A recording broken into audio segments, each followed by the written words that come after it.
Excavations, the Found Literary Objects of ValerieLynnStephens. Awakenings. Some of us revel not in the sweet-throated harmonies of the nightingale, yet wait with eager ebon ears for the dissonant cry of the crow's undaunted projections. The wind whispers my name. Sometimes I hear it on the shabby outskirts of recollection. My dreams scream the voice of an unknown girl, and I am jolted from this disorienting somnolence to autonomically consume the dense, stale air of unknowing, the intangibles of memory recall, a variant ensemble of images and question marks, gyrating with cunning allure to the mesmeric doubt beat of reality versus fabrication, the elusives of past wanderings in a mind, trembling with confusion, longing for the saving grace of logic, while reason remains a room with 1,000 lights, their filaments always on the verge of eternal sleep. Most would prefer to die of natural causes, yet we all live irredeemably encumbered by unnatural clauses. Severed from the umbilical cord of the mother, child flourishes, whilst all that nourishes is none the less prophesied to be cut off from the self, by the self, time and time again.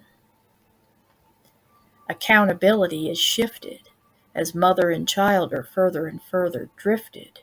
to beach the weathering shores of individuation, where they will learn of nature and come to discover their utter nakedness as they try to come to grips with the crude logic of solipsism. And they will then frantically try to dress one another with their separately endowed eyes, for they will no longer recognize one another, the breach of a newfound stranger's autonomy, a mutual shaming. So the tides of mother and child come and go, ebb and flow, their moons to wax and wane to the formulaic law and pull of dissimilar poles, denying their dichotomy, thus failing the bringing to fruition of the cycle of birth plus weaning plus severance equals rebirth, plus weaning plus severance equals life and death .11111 ad infinitum, to its keen figuration, to its final order and equilibrium. Yet the greatest tragedy is that those who most yearn for peaceful passing instead allow themselves to be repeatedly stabbed in the back as they plead to let it bleed until all strain is grotesquely drained, and they have both become scapegoats of fate,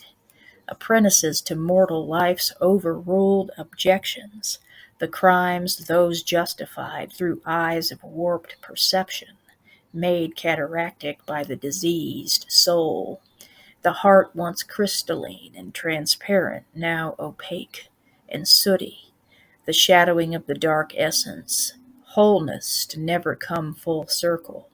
the libido of virtue to remain somnolent, impotent, shunning lucidity, embracing obscurity, hence to never ravage impurity.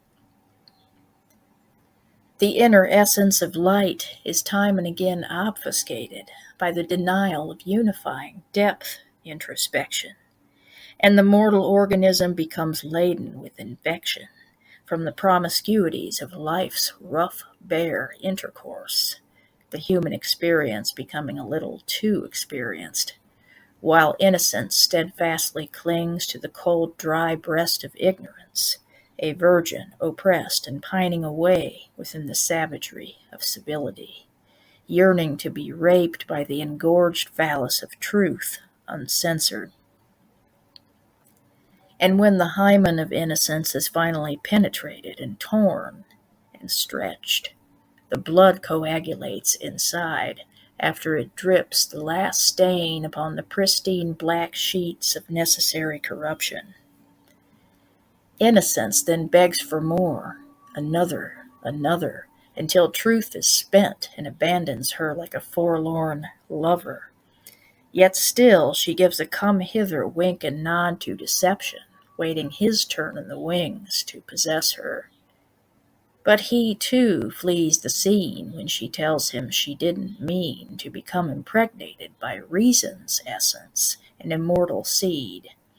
a child of integration to be bore, existent forevermore, ever evolving, revolving within the realm of the Homo sapiens generation, a new life form to breathe while we heave, that faithful childly mother, wisdom, who will need resuscitation from life only after we have bore death unnaturally.